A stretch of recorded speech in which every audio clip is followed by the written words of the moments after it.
अस्सलामुअलैकुम रहमतुल्लाहि व बरकातहू। ये लें जी अनमोल फीड्स एंड ऑयल मिल्स, ये हो रहा है माशाल्लाह। ओवर हालिंग पे लगे हुए हैं जवान जल्दी जल्दी। और आज हमारे पास कराची से मेहमान आए हुए हैं।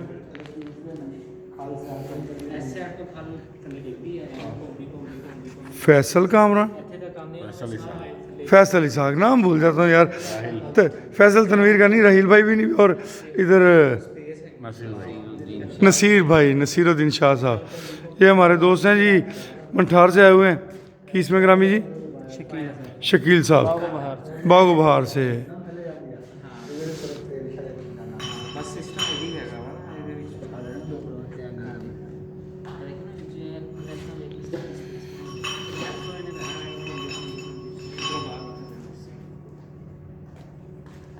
फ्रेशर वाला जो जाल होता है ना वो भी होता है, लेकिन उसमें जो खलाव होता है ना वो ज़्यादा होता है। खलाव ज़्यादा होता है, उसमें से गंदम जाती है, इसमें से आयल जाएगा। इसमें बिल्कुल बरीक रखा हुआ है सिर्फ आयल भाई। इन्हें में चक्कर लगते हैं, पिछले खाल को पड़े नाम से जब ये पीसेगा ना तो आयल नीचे चला जाएगा, खाल साइड में से निकल जाएगी।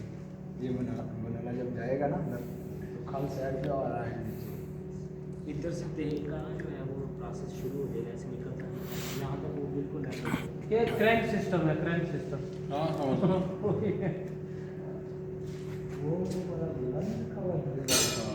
ये इस शॉप में वो जब इसको घिसेगा तो वो आयल नीचे और खाल जो है